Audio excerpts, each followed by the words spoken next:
Hey guys, welcome to my channel. இந்த வீடியோல HCL Tech organisation பத்தின அனாலிசிஸ் தான் நான் ஷேர் பண்ணியிருக்கேன். HCL Tech எப்படிப்பட்ட ஆர்கனைசேஷன், ரிவ்யூஸ் அண்ட் ரேட்டிங்ஸ் என்ன, ஒர்க் பண்ணுற எம்ப்ளாயீஸ் மெயினாக என்னென்ன pros and cons list out பண்ணியிருக்காங்க, இதெல்லாம் இந்த வீடியோவில் ப்ரீஃபாக ஷேர் பண்ணியிருக்கேன்.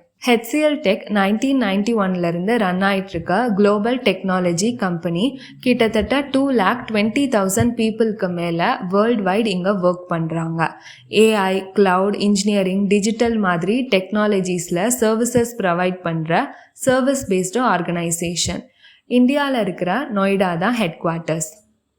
HCL Techோட கிளாஸ்டோர் ரேட்டிங் பொறுத்த வரைக்கும் அவுட் ஆஃப் 5க்கு 3.5 இருக்குது.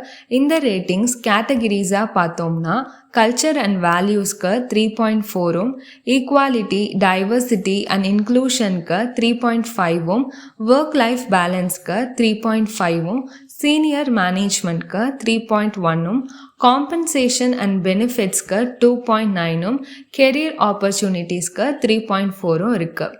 இந்த ஆர்கனைசேஷனை ஒரு ஃப்ரெண்ட்க்கு 63% ரெக்கமெண்ட் பண்ணுறதா பர்சன்டேஜ் இருக்குது.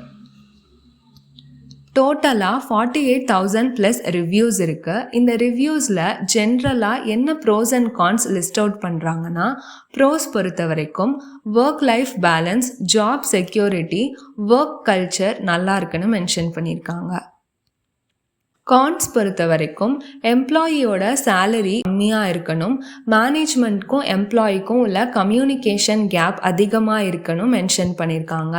அண்ட் சேலரி ஹைக் ரொம்ப கம்மியாக இருக்குது ஆர் சேலரி ஹைக்கே இல்லை அப்படிங்கிற மாதிரி மென்ஷன் பண்ணியிருக்காங்க. Each and every individual review பார்த்தோம் அப்படின்னா அவங்களோட ஜாப் போஸ்டிங், அவங்க எந்த ப்ராஜெக்டில் ஒர்க் பண்ணுறாங்க, எந்த மாதிரி சிச்சுவேஷன்ஸ், டிஃபிகல்ட்டிஸ் ஃபேஸ் பண்ணுறாங்களோ அதை பொறுத்து இருக்கும். பட் சில ரிவ்யூஸ் ரொம்ப ஜென்ரலாக இருக்கும். அந்த அடிப்படையில் பார்த்தா மெயினாக என்ன ப்ரோஸ் லிஸ்ட் அவுட் பண்ணுறாங்கன்னா, ஒர்க் லைஃப் பேலன்ஸ் நல்லா இருக்குன்னு மென்ஷன் பண்ணியிருக்காங்க, ஜாப் செக்யூரிட்டியும் நல்லா இருக்குன்னு மென்ஷன் பண்ணியிருக்காங்க, எம்ப்ளாயீஸோட வெல்பீயிங்க்கு ரிலேட்டடான programmes like health programmes, mental ஹெல்த்துக்கு ரிலேட்டடான ப்ரோக்ராம்ஸ், ஸோ இந்த மாதிரி ப்ரோக்ராம்ஸ்க்கெலாம் அதிக இம்பார்ட்டன்ஸ் கொடுக்குறதா சொல்கிறாங்க. ப்ராஜெக்ட்ஸ் பொறுத்து professional growth are learning opportunities நல்லா இருக்குது அப்படின்னு மென்ஷன் பண்ணியிருக்காங்க. ப்ராஜெக்ட்ஸ் பொறுத்து ஒர்க் ஃப்ரம் ஹோம், ஹைப்ரிடாக ஒர்க் பண்ணுறதுக்கு ஃப்ளெக்சிபிளாக இருக்கிறதா சொல்லியிருக்காங்க. கான்ஸ் பொறுத்த வரைக்கும் லோ சேலரி கொடுக்கறதா சொல்கிறாங்க, அதனால ஸ்லோவான சேலரி க்ரோத் தான் இருக்குன்னு மென்ஷன் பண்ணியிருக்காங்க. ஹைக்ஸ் கொடுக்கறதில்ல அப்படின்னு சொல்கிறாங்க.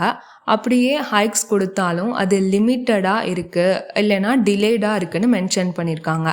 ஆனுவல் ஹைக்ஸும் ப்ரமோஷன்ஸும் ரொம்ப லிமிட்டடாக இருக்குன்னு சொல்கிறாங்க.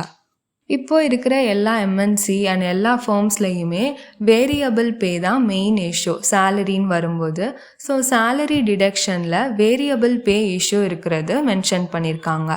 மேனேஜ்மெண்ட்க்கும் எம்ப்ளாய்க்கும் கிளியரான கம்யூனிகேஷன் வேணும் அப்படிங்கிற மாதிரி மென்ஷன் பண்ணியிருக்காங்க. ஸோ இதுதான் ஓவரால் HCL Techோட ரிவ்யூஸ் அண்ட் ரேட்டிங்ஸ் கிளாஸ்டோர்லேருந்து எடுத்த இன்ஃபர்மேஷன். இதை பற்றின உங்களோட தாட்ஸ் என்ன, நீங்கள் என்ன நினைக்கிறீங்க அப்படின்னு கமெண்ட் பண்ணுங்கள். தேங்க்ஸ் ஃபார் வாட்சிங் கைஸ்.